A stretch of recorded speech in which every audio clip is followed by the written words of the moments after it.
ልደታ ለማርያም ዛሬ የሰው ልጅ የመታደሱን በኩረ ፍሬ ይቀበላል። ድንግል ተወልዳለችና የእግዚአብሔር እናትና የሁሉ ንግሥት ልትሆን ተዘጋጅታለችና እንዳለ ቅዱስ እንድርያስ ዘቀርጤስ። ዛሬ ሰማይና ምድር በደስታ ይተባበራሉ።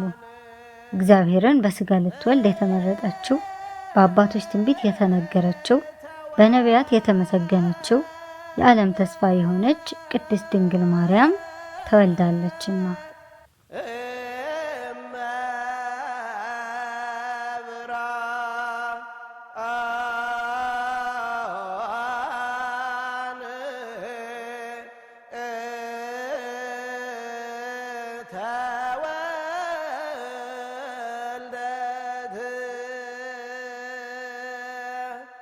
በብሉይ ኪዳን እስራኤላውያን ለእግዚአብሔር ማደሪያ እንዲሆን ድንኳን በኋላም የሰሎሞን ቤተ መቅደስን ሰርተዋል። መቅደሱ ሲቀደስና ሲመረቅ ታላቅ በዓል ይደረግ ነበር። ምክንያቱም የእግዚአብሔር ክብር በዚያ ላይ ያድር ስለነበረ ነው። በተለይም በአሕዛብ አገዛዝ ዘመን የረከሰውን መቅደስ መልሰው የቀደሱበትን ዕለት የመታደስ በዓል ብለው ያከብሩት ነበር። ይህ በዓል እግዚአብሔር በሕዝቡ መሃል የሚኖርበትን ስፍራ ማክበርን ያሳያል። ታዲያ ለአዲስ ኪዳን ጥላ የሆነው የብሉይ የመቅደስ ማክበር ስርዓት ይህን ያህል ከነበር ወደ እውነተኛው አካል ወደ ሆነው አዲስ ኪዳን ደግሞ እውነተኛዋ ማደሪያ መቅደሱ በሆነች እመቤታችን ማርያም ላይ ከብሉይ በተለየ መልኩ 9 ወር ከ5 ቀን በማህፀኗ አድሯል። ለዚህም ነው የእመቤታችን ልደት ሲከበር መቅደሱ ተሰራ፣ ማደሪያው ተዘጋጀ የምንለው። ለሰው ልጅ ድህነት ምክንያት የሆነች ሕያው መቅደስ የተገኘችበት ዕለት ከብሉይ ምሳሌዋ በእጅጉ ጎልታ የምትከበረው።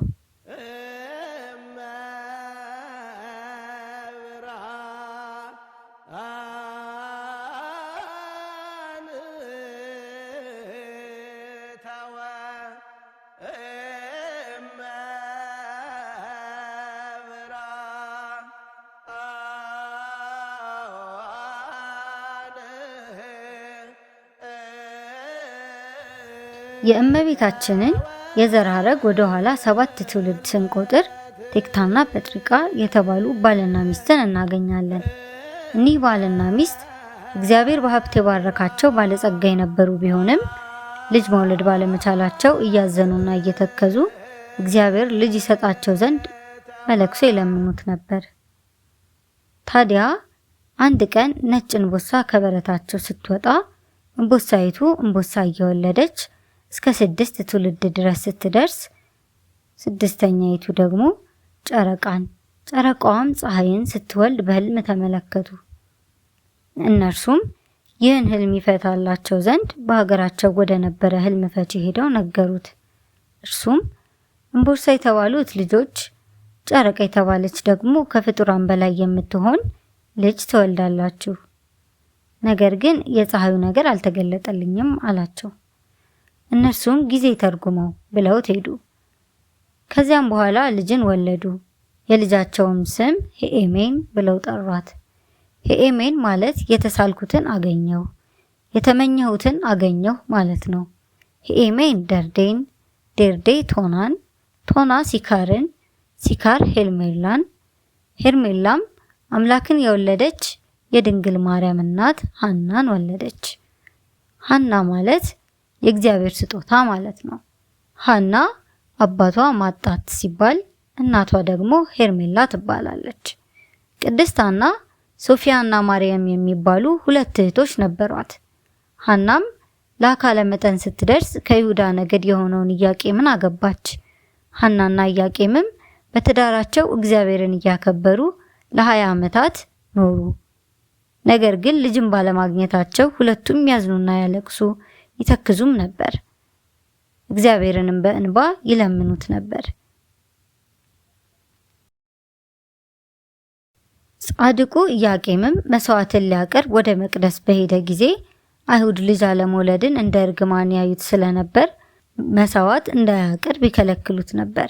እርሱም ከሚስቱ ጋር እያዘነ ወደ ቤት ሲመለስ ርግብ ከልጆቿ ጋር ስትጫወት ይመለከታል።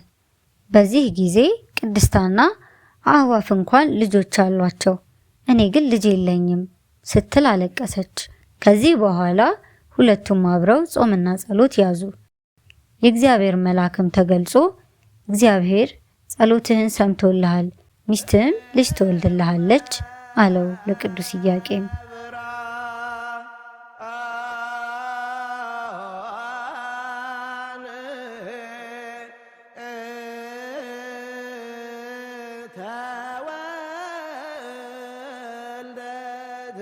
በተጨማሪም ቅድስት ሐና በሕልሟ ነጭ ርግብ 7 ሰማያትን ሰንጥቃ ወጥታ በራሷ ላይ ተቀምጣ በጆሮዋም ገብታ በማህፀኗ ስትተኛ አየች። ይህም ብስራተ ገብርኤልን በጆሮዋ ሰምታ በግብረ መንፈስ ቅዱስ አምላክን የምትጸንሰውን ንጽሕት ርግብ የተባለች እመቤታችንን የምትወልድ መሆኗን ያጠይቃል።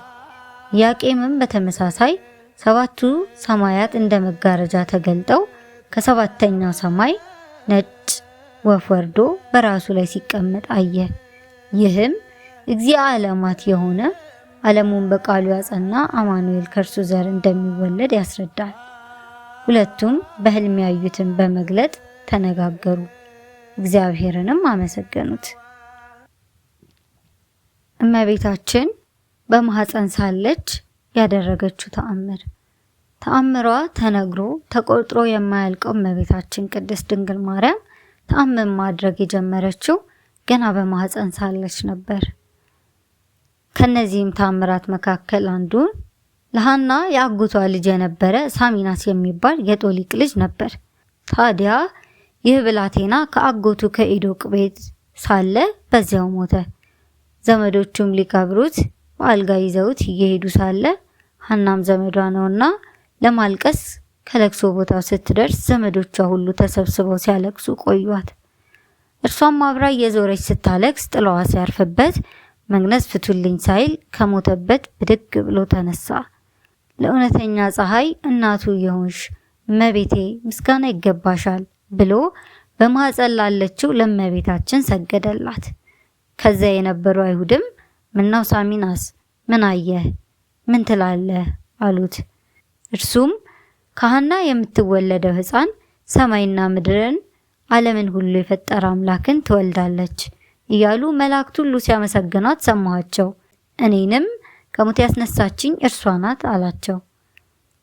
በዚህም ጊዜ አይሁድ እንደ ልማዳቸው በእመቤታችን ላይ በቅናት ተነሳሱ። በዚህም የተነሳ ሐናንና እመቤታችንን ሊገድሏቸው ይፈልጉ ነበር።